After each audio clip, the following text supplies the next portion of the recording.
कक्षा 9वीं की हिंदी क्षितिज वाली किताब है ना का साख्य और शब्द वाला पाठ। इसके पिछले 2 वीडियो में मैंने आपको संदर्भ प्रसंगार्थ पूरे पढ़ा चुका था। अब इस वीडियो में आपको आंसर क्वेश्चन पूरे पढ़ाने वाला हूँ, पूरे इंपॉर्टेंट आंसर क्वेश्चन जो कि आपको परीक्षा में आ सकते हैं। हिंदी के साख्य और शब्द वाला पाठ, साख्य और शब्द, कबीरदास जी जिसके लेखक है ना। इसका पहला क्वेश्चन क्या बोल रहे हैं यहाँ पर आपका देखो, मान सरोवर से कवि का क्या आशा है। क्या बोल रहे हैं यहाँ पर, मान सरोवर से कवि का क्या आशा है। मैंने आप लोग को उसमें बताया था, दोहे में है ना, बताया था ना, मान सरोवर से क्या आशा है। मान सरोवर से कवि का आशा मन से है। मान सरोवर से कवि का आशा किससे है, मन से है। मतलब कि मन रूपी तालाब है ना, जो मन संसारिक इच्छाओं से भरा रहता है। जैसे कि मान सरोवर का मतलब होता है तालाब, जिस प्रकार तालाब पानी से भरा होता है, उसी प्रकार जो मन होता है, मन संसारिक इच्छाओं से भरा रहता है। वह ईश्वर का साक्षात्कार होने पर शुद्ध आनंदमय हो गया है। जब भैया मन के अंदर इच्छाएं भरी हुई होती, कई प्रकार की तृष्णाएं भरी होती है, लेकिन जैसे ही हमको भगवान का साक्षात्कार होता है तो हमारा मन शुद्ध हो जाता है, पवित्र हो जाता है और आनंदमय हो गया है। अब वह शुद्ध जल वाले मान सरोवर के समान है। कैसे समान है ना, शुद्ध जल वाले मान सरोवर के समान है। उसमें शुद्ध भाव भरे हुए है।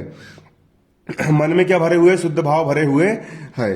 अगला, कवि ने सच्चे प्रेमी की क्या कसौटी बताई है। कवि ने सच्चे प्रेमी की क्या कसौटी। सच्चा प्रेमी कौन होता है, सच्चा प्रेमी, प्रेम हम प्यार करने वाले हैं कोई और नहीं, अरे ओ हम पे मरने वाले तेरी खैर नहीं। तो भैया कवि ने सच्चे प्रेम की क्या प्रेम प्यार, सच्चे प्यार की क्या कसौटी बताई है।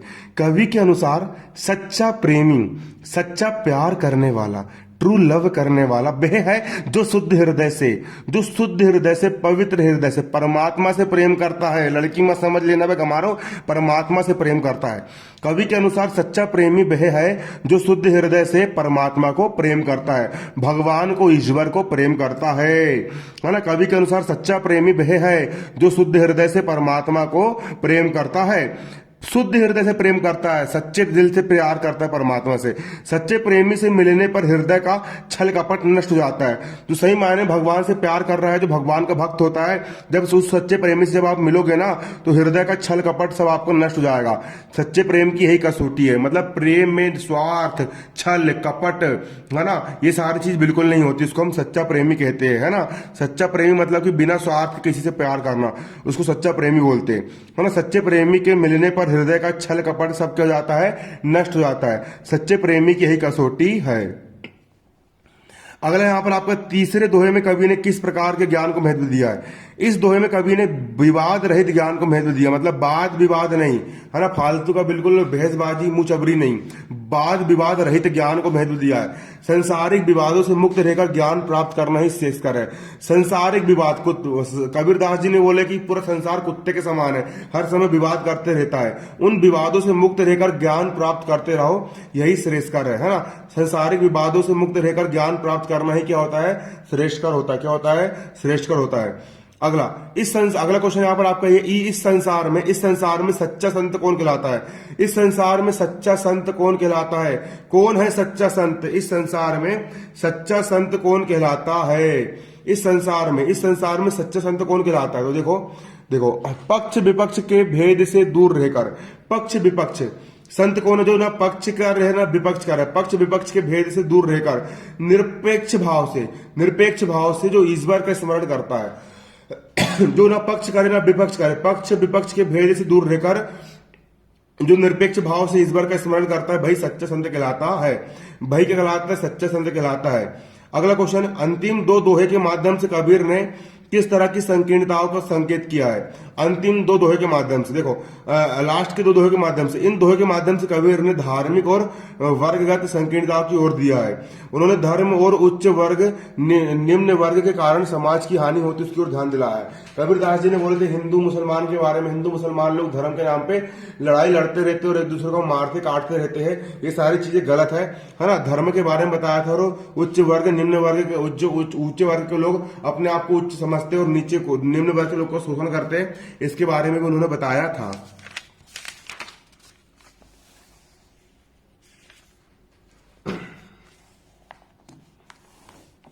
पायो जिम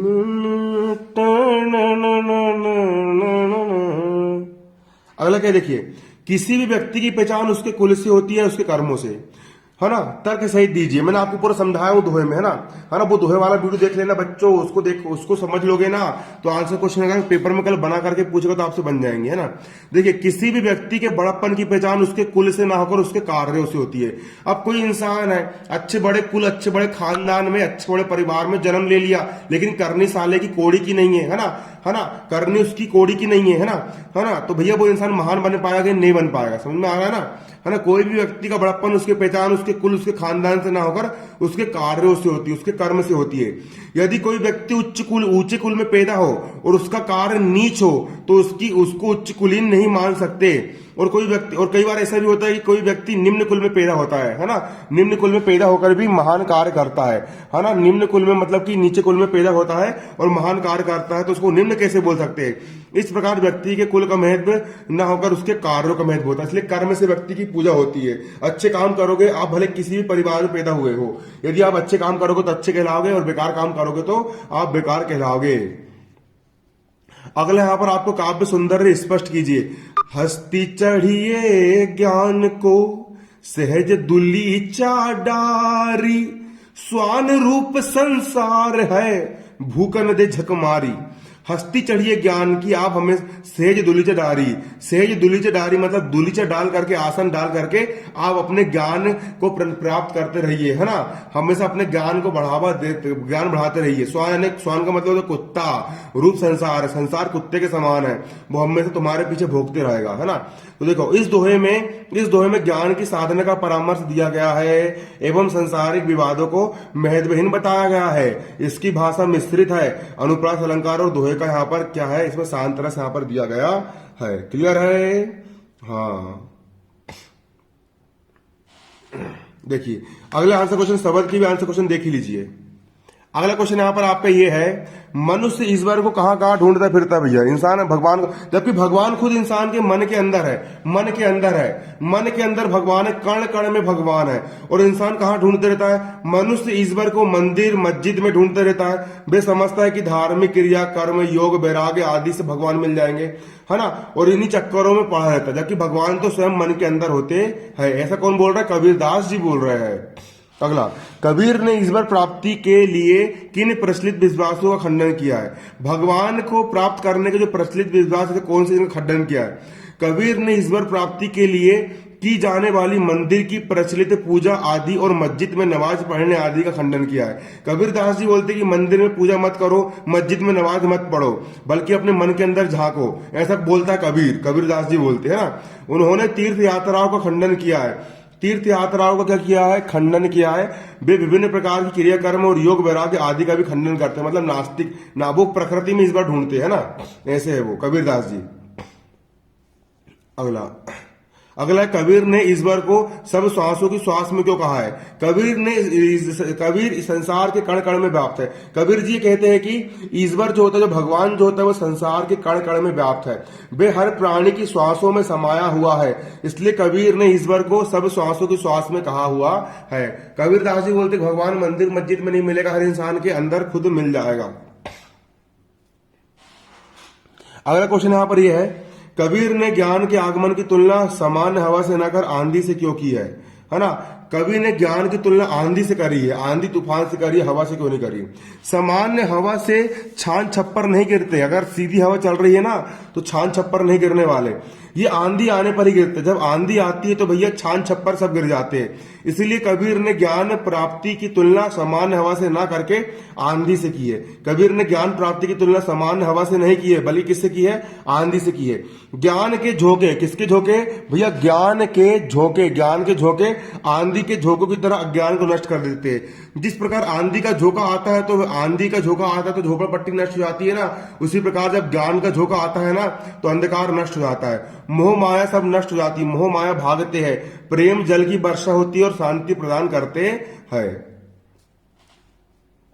अगला यहां पर यह है, ज्ञान की आंधी का भक्त के जीवन का क्या?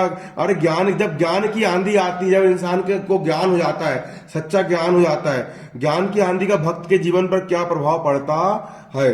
भक्त का जो जीवन मोह माया जनित अज्ञान से घिरा होकर दुखमय था।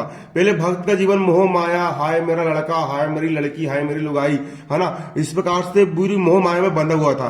भक्त का जीवन जो मोह माया जनित अज्ञान से घिरा होकर दुखमय था। क्या था? जो दुखमय था, जो कष्टमय था, जो दुखमय था, जो क्या था? दुखमय था। अब ज्ञान की आंधी आने से वह मोह माया और अज्ञान से मुक्त होकर भगवान की भक्ति के आनंद में भर गया। जैसे ज्ञान की आंधी आई तो मोह माया और अज्ञान के बंधन से वो मुक्त हो गया और भगवान की भक्ति के आनंद से भर उठा है। उसका जीवन सुखमय हो गया है। उसका जीवन कैसा हो गया है? सुखमय हो गया है। ज्ञान प्राप्ति के बाद उसके सभी भ्रम दूर हो गए हैं और उसका जीवन आनंदमय बन गया है। अगला क्वेश्चन इंपॉर्टेंट है भैया, भाव स्पष्ट करने के लिए यहां पर आपको आ सकते हैं। अगला क्वेश्चन बोल रहा है भाव स्पष्ट कीजिए। हित चित्त की द्वय थूनी गिरानी, मोहि बलिंडा टूटा। ये चित्त द्वय थूनी गिरानी। संसार में जीव प्रेम ममता युक्त होकर माया में फंसा रहता है। हम सब मोह माया में फंसे रहते हैं। ये मेरा भाई है तो जो मेरा दुश्मन है, जो मेरा प्रेमी, जो मेरी प्रेमिका है ना, इस प्रकार से भी मोह माया में फंसे रहते हैं और इनको रोकने वाला जीव का मोह होता है ना।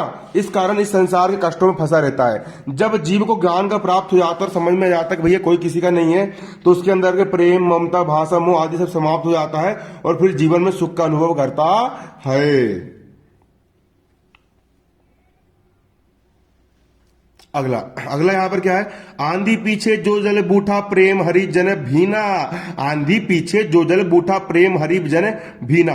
आंधी पीछे जो जल बूढ़ा। अब आंधी आती है, ज्ञान की आंधी आती है, तो आंधी आती है तो भैया पानी भी गिरता है ना। और जब ज्ञान की आंधी आएगी तो भैया प्रेम रूपी जल में डूब जाओगे और प्रेम की भक्ति करोगे, हरि की भक्ति करोगे। पर देखा गया है कि आंधी आने के बाद वर्षा होती है। जब कभी बहुत तेज हवा चलती है, आंधी आती है, तो उसके बाद बरसात होती है। उससे धूल धड़क्कड़ आदि सब दब जाते हैं और वातावरण मनोहर हो जाता है। ठीक उसी प्रकार ज्ञान की आंधी आने के बाद ईश्वर के प्रेम रस की वर्षा से, जैसे आंधी आने के बाद वर्षा होती है, उसी प्रकार जब ज्ञान की आंधी आने के बाद ईश्वर के प्रेम की वर्षा होती है और तन मन भीग जाता है। जीव जिन माया जनित कष्टों से घिरा था उन सबसे मुक्त हो जाता है और ईश्वर भक्ति के आनंद में लीन हो जाता है। क्या हो जाता है भैया? लीन हो जाता है।